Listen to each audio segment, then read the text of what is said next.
Muar மலர் கொண்டு அடியார் தொழுவார் புகழ்வார் பானோர்கள்.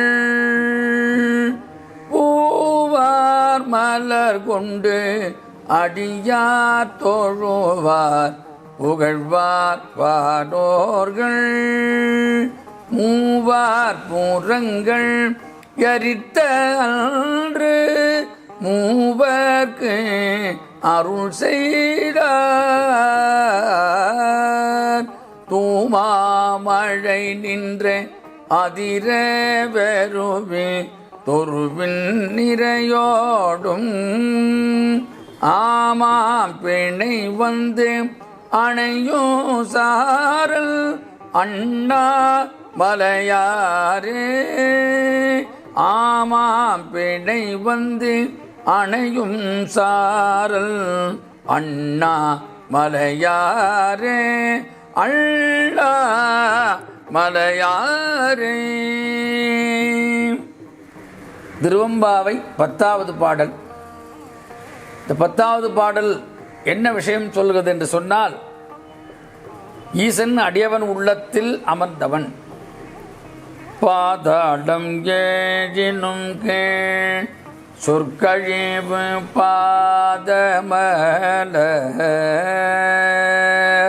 பாதாளம் ஏழினும் கீழ் சொற்கழிவு பாதமலர் போதார் பூனை முடிகும் எல்லா பொருள் முடிவே.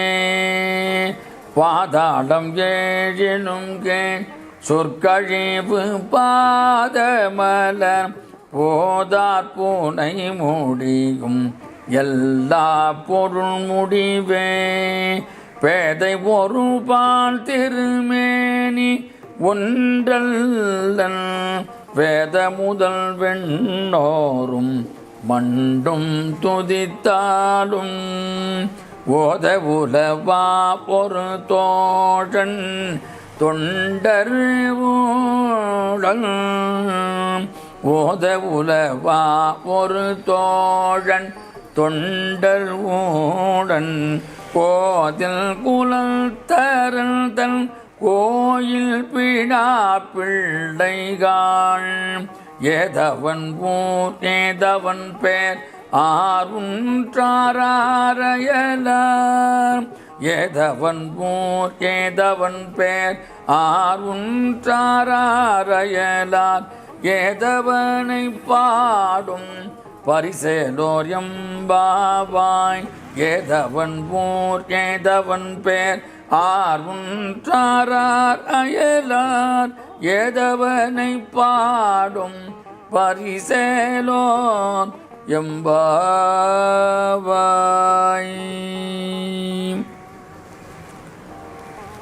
திருவம்பாவையிலே 10வது பாடல். முதல் 8 பாடல்கள் வெளியில் நின்ற பெண்கள் உள்ளே உறங்குவலை எழுப்புவதாக அமைந்துள்ளது. 9வது பாடலிலே நல்ல கணவன் அமையும் என்று கேட்டார்கள். 10வது பாடல் மிக உயர்ந்த தத்துவ பாடலாக திகழ்கிறது. இப்போ சிவபெருமானை பற்றி நாம் தெரிந்து கொள்ள வேண்டுமானால் அந்த திருக்கோயில் பணிப்பெண்களிடம் பாவை பெண்கள் சில கேள்விகளை எழுப்புகிறார்கள்.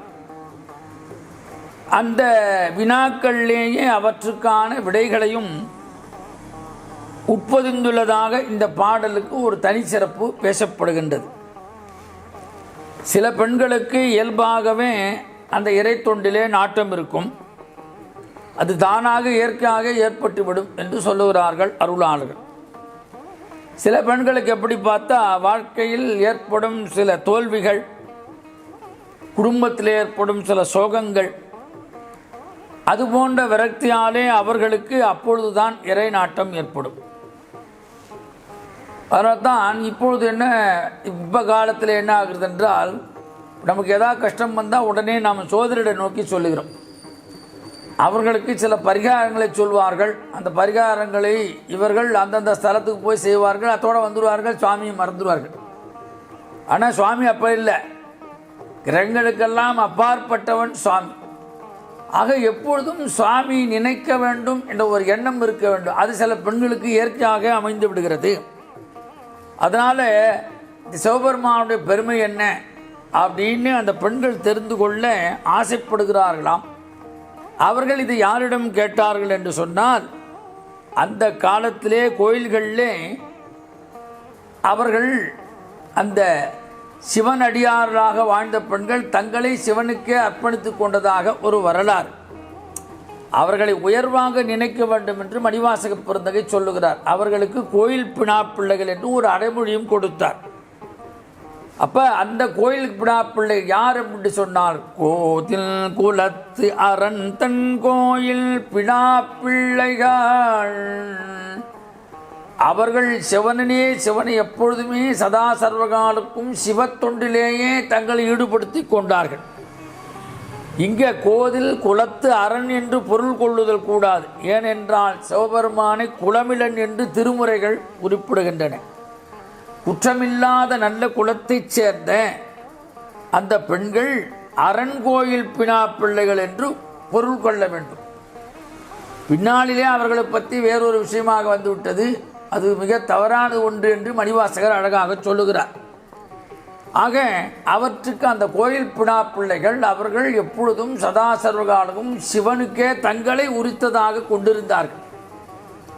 ஆக அந்த பெண்களை பற்றி சொல்லும்போது அவர்கள் நல்ல குற்றமில்லாத நல்ல குலத்தைச் சேர்ந்த பெண்கள் என்று கோதில் குலத்து அரண் கோயில் பிணா பிள்ளைகள் என்று மாணிக்கவாசகர் அந்த பெண்களுக்கு மிக உயர்வான ஒரு அடைமொழியை கொடுத்து அந்த பெண்ணின் பெருமையை இந்த பாடல் மூலமாக சொல்லுகிறார். அந்த பெண்கள் அங்கேயே ஊறி திளைத்தவர்கள். அதனால் இந்த பெண்கள் சொல்லுகிறார்கள், பெருமானை பற்றி எங்களுக்கு சொல்லுங்கள். எப்படி கேள்விகள்லாம் எழுப்புகிறார்கள்.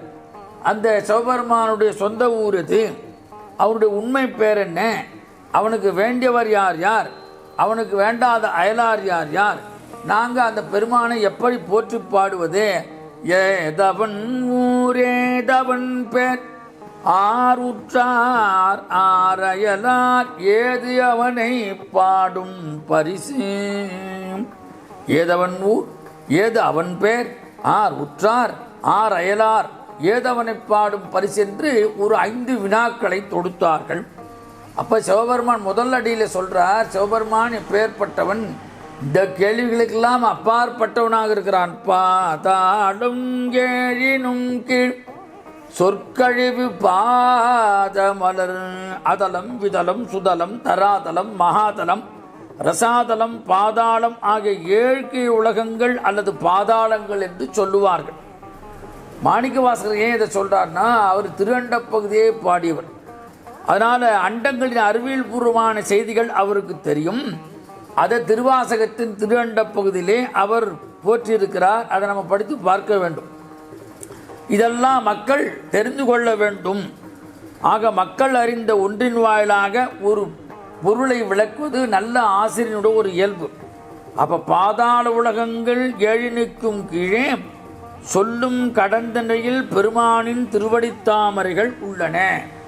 சொற்கழிவு பாதமலர் என்று சொன்னால் சொற்களுக்கே அடங்காதது அந்த இது, அப்பேற்பட்ட உயர்வானது. அதனால தான் பிரம்மா அங்கே தேடி போனார். அன்னப்பறவையாக அவர் பார்க்க முடியல, திருமுடிய. இங்கே நாராயணமூர்த்தி திருமால் வராக அவதாரத்துக்கு கீழே தோண்டி தோண்டி போய் பார்த்தார், போகவே முடியல. ஸ்ரீருத்ரத்தில் சகஸ்ர யோஜனம் என்று சொல்ல, சகஸ்ர யோஜனம் 1000 மைல், எவ்வளோ போனார்னே தெரியல. இப்படி ஸ்ரீருத்தம் வருது. அதை தான் இங்கே சொல்கிறார், பாதாளம் கேழினும் கீழ் சொற்கழிவு பாதமலர். அந்த சொல்லுக்கும் பொருளுக்கும் எட்டாத நிலையை போதார் புனை முடியும் எல்லா பொருள் முடிவே. அப்படி மலர்களை சூடி அலங்கரித்த திருமுடி எல்லா பொருள்களின் முடிவான நிலையில் உள்ளது. வேதாந்த சித்தாந்த ஆகம பொருள்களுக்கு அப்பால் நிற்பது அவனுடைய திருமுடி என்பது ஒரு கருத்து. அதனால்தான் அங்கு மணிவாசகர் சொல்றார், ஆகமமாகி நின்று அன்னிப்பான் தாழ்வாழ்க பேதை ஒருபால் திருமேனி ஒன்றல்லன். அப்படின்னா என்ன அர்த்தம் அப்படின்னா, பெண்ணை ஒரு பாகத்தினுடைய அர்த்தநாரீஸ்வர வடிவம் மட்டுமே அவனுடைய திருமேனி அன்று. அர்த்தநாரீஸ்வர திருமேனி மற்றும் சிவன வடிவம் அன்று. சங்கரன் கோயிலில் நாராயணனும் சேர்த்து வைத்து கொண்டு அவர் சங்கர நாராயணனாகவும் சில கோலத்திலே சந்திரசேகரனாகவும் திருமேலை உடையவனாக விளங்குகின்றான் சிவபெருமான். இப்படி இன்னொரு பொருளும் இதை காணுகின்றார். அதாவது அம்பாளுடைய திருமேனியில் பாதியாக இருப்பதால் அவனுக்கு முழு திருமேனி இல்லை என்றும், அதாவது பாதியான திருமேனி உடையவன் என்றும், அவனுடைய திருமேனி ஆணுடையதா பெண்ணுடையதா இருவருடையதா, ஆகவே இந்த பெண்கள் ஏதவனை பாடும் பரிசு. இந்த கேள்வி ஆதிசங்கருக்கும் மனசில் தோன்றியதாம், அவர் மனசில் தோன்றியதாம். அப்போ ஆண் தெய்வமானால் திருவடியிலிருந்து திருமுடி வரை பாதாதி கேசமாக வர்ணிக்க வேண்டும், பெண் தெய்வமானால் திருமுடியிலிருந்து திருவடி கேசாதிபாதமாக வர்ணிக்க வேண்டும். அப்போ ஆண் பாதி பெண் பாதி என்று இருப்பனை நாம் எப்படி பாடுவது? அதனால் ஆதிசங்கர் சிவபெருமானுக்கு 2 வகையான ஸ்தோத்திரங்களும் செய்தார். அதாவது பாதாதி கேச ஸ்தோத்திரம், கேசாதிபாத ஸ்தோத்திரம் என்று 2ஐயும் இயற்றினார் சிவபெருமானுக்கு.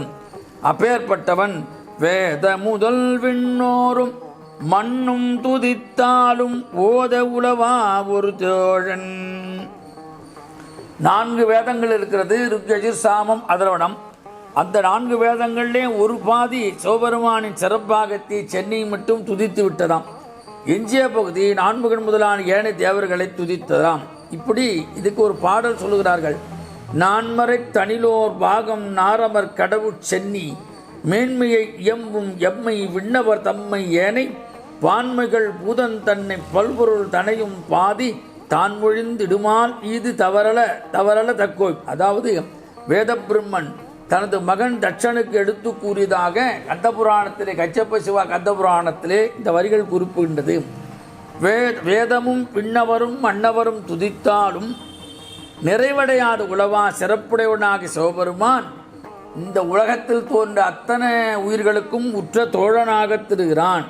அவர் சுந்தரமூர்த்தி நாயனாருக்கு மட்டும் தோழன் அல்ல, அனைவருக்கும் ஆபத்து காலத்தில் உடனிருந்து உதவும் ஒப்பற்ற தோழன். அந்த தோழனிடத்தால் எவரிடத்திலும் கூற முடியாத இரகசியமான குறைகளை கூறி ஆறுதலும் தீர்வும் காண முடியும். ஆதலால் அவனை ஒப்பற்ற தோழன் என்ற பொருளில் ஒரு தோழன் என்று இந்த பெண்கள் சொன்னார்கள். நிறைவாக அவன் எங்கே இருக்கிறான் என்று சொன்னான். அவன் தொண்டர் உள்ளத்தில் இருப்பவன் என்று தெளிவாக கூறுகிறார். ஆக பெரியதற்கெல்லாம் பெரியது என்று எது கேட்டால் அவை கேட்டபோது கடைசியில் சொன்னார், தொண்டர்தம் பெருமையும் சொல்லவும் வேண்டுமோ. ஆக தொண்டரின் உள்ளமே பெரியது. ஆக பெரியது கோட்ட முருகப்பெருமானிடம் ஔவையார் அளித்த பதிலாக அமைந்த பாடலை நாம் எல்லோருக்கும் தெரியும். ஆக தொண்டரின் உள்ளத்தில் ஈசன் ஒடுங்கி விடுவதால் தொண்டர்தம் பெருமை அனைத்திலும் பெரியது என்றார் ஔவையார். ஆகவே அந்த தொண்டர் உள்ளத்திலே இவன் இருக்கிறான். அதுவே இப்பாடலின் மையக்கருத்தாகும்.